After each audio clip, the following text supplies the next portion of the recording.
ஊர்ந்த சகடம் உதைத்த பாதத்தன் பேய்முலை சார்ந்து சுவைத்த செவ்வாயன் என்னை நிறை கொண்டான். பேர்ந்தும் பெயர்ந்தும் அவனோடு அன்றியோர் சொல்லிலேன். தீர்ந்த என் தோழி என் செய்யும் ஊரவர் கவ்வையே என்று பாடுகிறார். கண்ணபிரானுடைய அதிமானுஷ சேஷ்டிதங்களிலே, அதாவது மனித சக்திக்கு மீறிய வியத்தகு செயல்களை கண்டு நெஞ்சை பறிகொடுத்த என்னை ஊரார் பழிமொழிகள் என்ன செய்யும் என்கிறாள் இந்த பாட்டிலே. உலகத்திலே வியக்க வைக்கும் காரியங்கள் எதற்காக செய்வார்கள்? மற்றவர் பார்த்து வியக்கட்டும், புகழ்ந்து பேசட்டும் என்றுதானே. அதுபோல கண்ணனின் செயல்களை கண்டு வியந்து அவன் புகழை நான் பாட வேணும், அவனுக்கு அடிமை ஆக வேணும் என்றுதான் அவன் இதையெல்லாம் செய்தான் என்கிறாள். கண்ணபிரான் சகடாசுரவதம் பண்ணினது, பால் குடித்து பூதனையை மாய்த்தது ஆகிய இவை கம்சன் அனுப்பிய ஆட்களை இவன் ஒழிக்க செய்த காரியங்கள் என்றுதான் தோழி நினைத்திருந்தாள். ஆனால் என்னை அவன் பக்கம் ஈர்த்து கொள்ள அவன் செய்த யுக்தி அல்லாமல் இது வேறில்லை என்கிறாள் பராங்குச நாயகி. பருவம் நிரம்பிய பின் அவன் செய்திருந்தானாகில் இப்படி கூறலாம். மிகச் சிறிய குழந்தையாக இருந்தபோது செய்தவையெல்லாம் இவளுக்கு ஈடுபாடு வரவழைத்தது என்றால் அது எப்படி பொருந்தும் எனில், பகவத் விஷயத்தை பொறுத்தவரை வயது ஒரு பொருட்டே அல்ல. ஏனென்றால் வயது என்பது உடல் பற்றிய விஷயம், ஆனால் பகவத் விஷயம் என்பது ஆத்மா பற்றியது.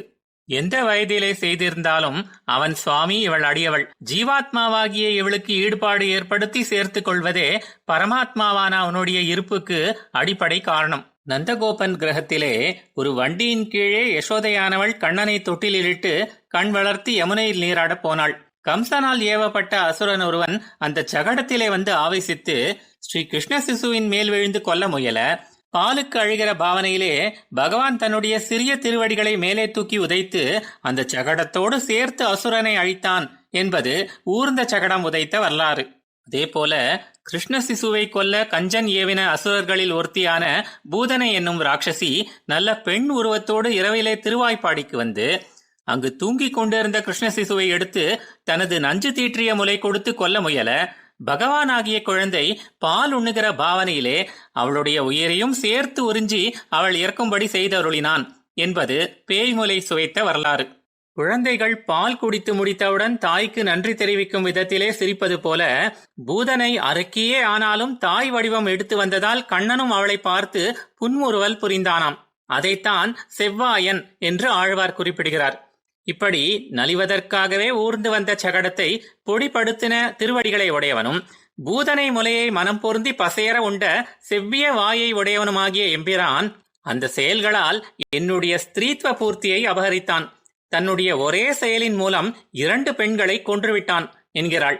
அவன் மேல் அன்பு இல்லாமல் வந்த பூதனை என்ற அந்த பெண்ணை நற்கொலை, அதாவது நல்ல கொலை செய்து உடனே மோட்சம் அளித்து விட்டான்.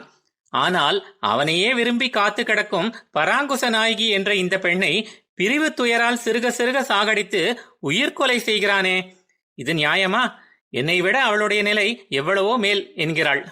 இதை கேட்ட தோழி, இத்தகைய நிலைமையை அவன் உனக்கு உண்டாக்குகிறான் என்றால் அப்படிப்பட்ட அவனை மறந்து இந்த உலக விஷயங்களிலே பொழுதை போகலாம் அல்லவா என்று கேட்க, ஒரு சாதாரண பொருள் கை நழுவி போயிருந்தால் மறந்து விடலாம்.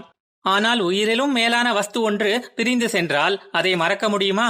அதனால்தான் என்னாலும் மறக்க முடியவில்லை என்கிறாள்.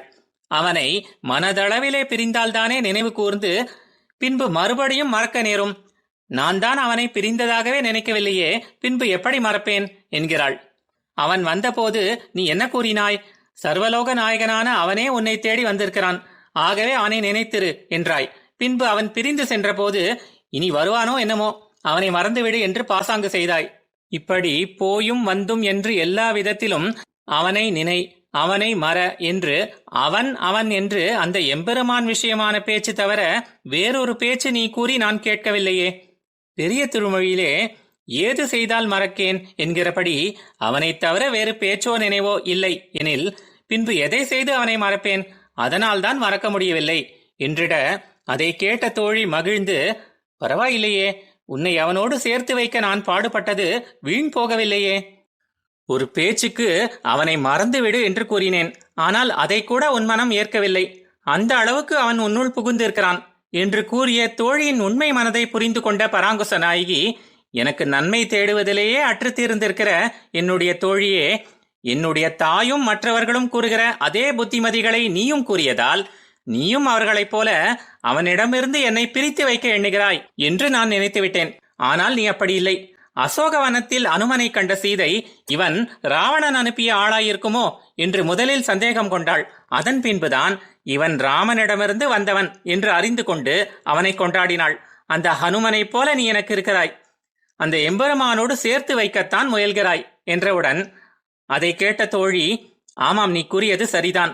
மற்றவர்கள் கூறும் ஹித வார்த்தைகளை கேட்கிற நிலையிலே நீ இருக்கிறாயா இல்லையா என்பதை சோதித்து பார்க்கத்தான் நான் அப்படி கூறினேன். ஊரார் பழிமொழிக்கு அஞ்சி அல்லவோ நான் உன்னை விலக்க எண்ணினேன் என்றிட அதற்கு பராங்குச நாயகி, என்னுடைய பிரிய தோழியே, ஊரார் பழி சொல்வார்கள் என்பதற்காக எதுவும் கூறாதே. அப்படி ஒரு எண்ணம் உனக்கு உண்டு என்றால் கூறு, நான் கேட்கிறேன். ஊர் பழி என்னை என்ன பண்ணும்? அதை பற்றி கவலைப்படாதே. நான் அந்த எம்பெருமானுடன் சேர்வது உனக்கு ஒன்றும் வருத்தமில்லையே என்று கூறுகிறாள். ஆழ்வார் எம்பெருமானார் ஜீயர் திருவடிகளே சரணம்.